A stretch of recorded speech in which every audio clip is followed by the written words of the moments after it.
கர்த்தருக்கு ஸ்தோத்திரம். கர்த்தருடைய நாமம் மகிமைப்படுவதாக. எபிரேயர் 13ஆம் அதிகாரம் 2ஆம் வசனத்தை நாம் வாசிக்கும் பொழுது, அந்நியரை உபசரிக்க மறவாதிருங்கள், அதனாலே சிலர் அறியாமல் தேவ தூதரையும் உபசரித்ததுண்டு. ஆமென், ஹல்லேலூயா. நரம்பியல் பிரச்சனையில ஒரு பெரிய நோயில லூயிஸ் அப்படிங்கிற ஒரு சகோதரி ரொம்ப வேதனைப்பட்டு கொண்டு இருந்திருக்கிறாங்க. ஒரு நாள் அவங்க நைட் டைம்ல ட்ரெயின் ஏறதுக்காக போகும் பொழுது அந்த சைட்ல அதிகமான படி இருந்திருக்கு. கர்த்தருக்கு ஸ்தோத்திரம். அங்க அந்த நகர்ற அந்த மின் படிகள் கூட கிடையாது. அப்போ அவங்க அந்த இடத்துல அழுது இருக்கிறாங்க.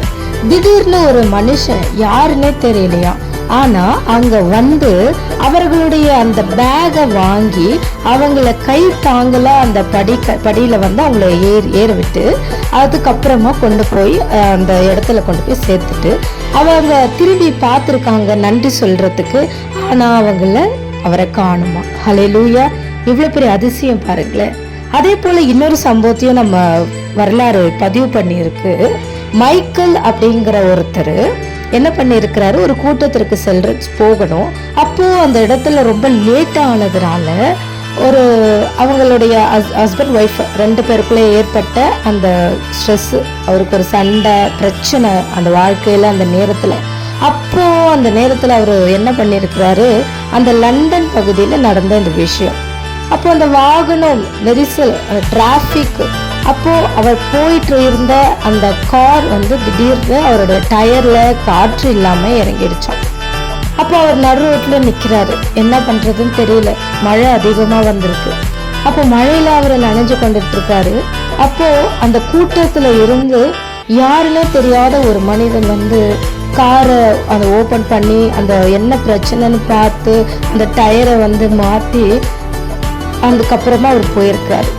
இவரும் அதே போலதான் இந்த மைக்கேல் அப்படிங்கிற அந்த சகோதரரும் நன்றி சொல்றதுக்கு திரும்பின போது அவங்களை என்ன பண்ணலையா காணுமா.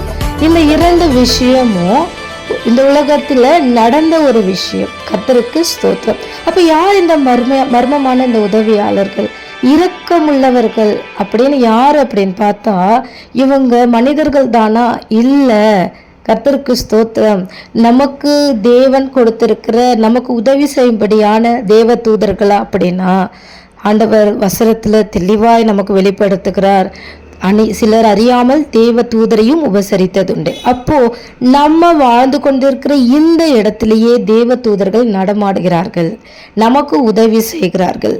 ஆனா அவங்க பிரகாசமான தோற்றமோ ரக்கையோ கொண்ட அந்த மாதிரி இல்லாம, பிரபலமான ஒரு உருவமா இல்லாம நம்மை போல மனிதர்களாக, ஹல்லேலூயா, கர்த்தருக்கு ஸ்தோத்திரம், சாதாரண மக்களை போல மற்றவர்களுக்கு என்ன பண்றாங்க, உதவி செய்கிறவர்களா இருக்கிறாங்க.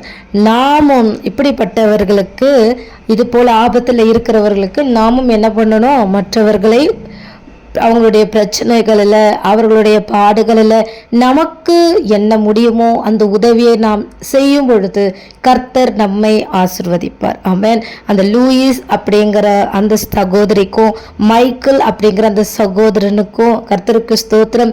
நம்ம வேதத்தில் வாசிக்கிற வேதாகமத்தின் அடிப்படையில் நம்ம பார்க்கும் பொழுது தேவ தூதர்களாகவும் இருக்கலாம், ஆனால் தேவனுடைய பிள்ளைகளாகவும் இருக்கலாம். தேவனுடைய பிள்ளைகளுக்கு உதவி என்ன பண்றாங்க அப்படின்னா தேவ தூதர்கள் இறங்கி செய்யறாங்க. ஹல்லேலூயா, கர்த்தருக்கு ஸ்தோத்திரம். நாமும் மற்றவர்களுக்கு உதவி செய்வோம். இப்படிப்பட்ட பலிகள் மேலே தேவன் பிரியமா இருக்கிறார். கர்த்தர் உங்களை ஆசீர்வதிப்பாராக. ஆமென்.